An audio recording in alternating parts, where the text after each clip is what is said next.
I hope you don't take this personally, but not everything is about you.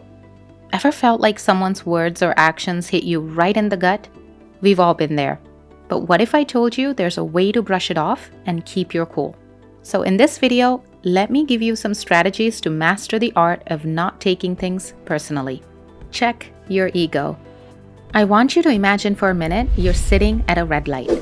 Suddenly, you hear the car behind you aggressively honk their horn. You quickly drive off. But as you're driving off, what's running through your mind? Wait, let me guess. You think, what's wrong with him? Why is he so impatient? You may even use some colorful language. Am I right? So the question is, why do we take it so personally? It has to do with our egos. It's like the saying goes, an ego the size of a mountain often blinds us to the reality of our own smallness in the grand scheme of things. Rather than looking at the scenario from the perspective of me, myself, and I, think for a second about if what just happened is truly about you or about something else.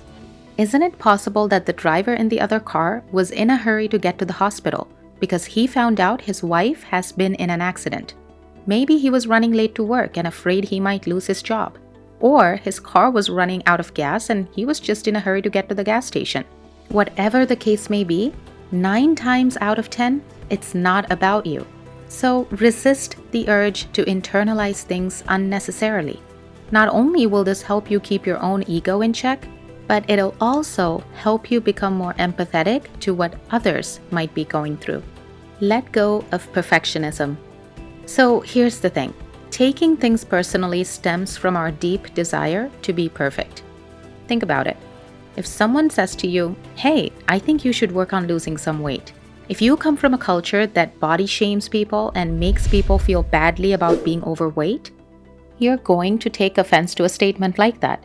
This is partly because you want to be perceived as being perfect by others, and if someone notices something imperfect about you, then obviously that means you failed at being perfect. So you hear something like this and your first reaction is anger, disappointment, sadness, right? If there's one thing we know for certain, it's that none of us are perfect. Leo Tolstoy said it best. If you look for perfection, you'll never be content. Once you accept this reality, you'll realize that taking offense or taking things personally is not worth even a second of your time. Really, can you imagine how miserable we all will be if we took offense to every little imperfection about ourselves? So accept that nobody is perfect, including yourself. Embrace your flaws and imperfections as part of what makes you unique. At the end of the day, what is imperfect to you might be perfect for someone else. It's just a difference in perception. Change your expectations.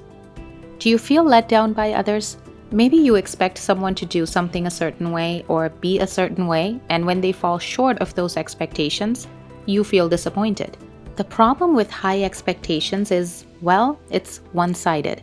You might have high expectations, but it's unlikely the other person goes through their day thinking or even caring about any of it.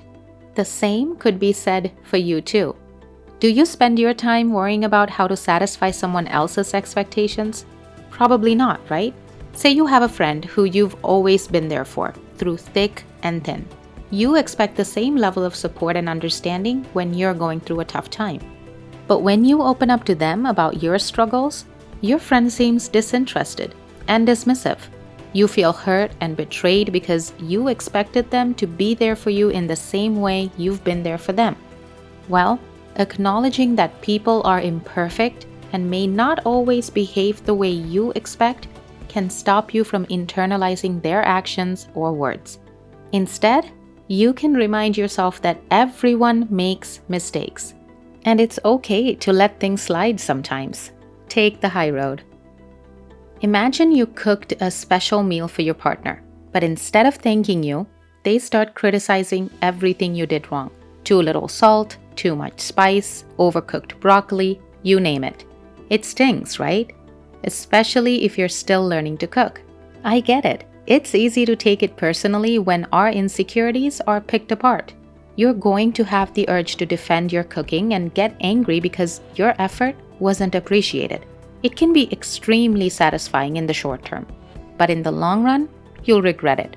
Quick reactions might feel good now, but thinking first brings lasting peace. So instead of getting caught up in negativity, try taking their comments as constructive criticism. They might not have said it nicely, but what they have done is they've given you ideas on how to improve your cooking next time. So don't let their negativity get to you.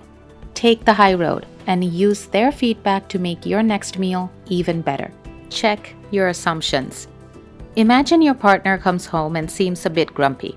Your first thought might be, did I do something to upset them? Here's the thing. We tend to assume everything is about us. We forget that people have their own stuff going on that's got nothing to do with us. Jumping to conclusions gives others power over our feelings. Instead of assuming, take a moment to understand the situation before taking it personally. So what's the takeaway here? Let it go. Next time someone gives you a grumpy look, just remember, it's probably not about you. They just haven't had their morning coffee yet. We hope these strategies will come in handy for you or someone you know who struggles with taking things too personal. Make sure to click the like button before you go. It's the best way for you to support our channel and the content we create. And hey, if you find our content interesting and want to watch more in the future, don't forget to subscribe to the channel and join the Mind Habits community. As always, don't forget to spread loving kindness to all beings around you and be the change you want to see in the world. Thank you for watching. See you next time.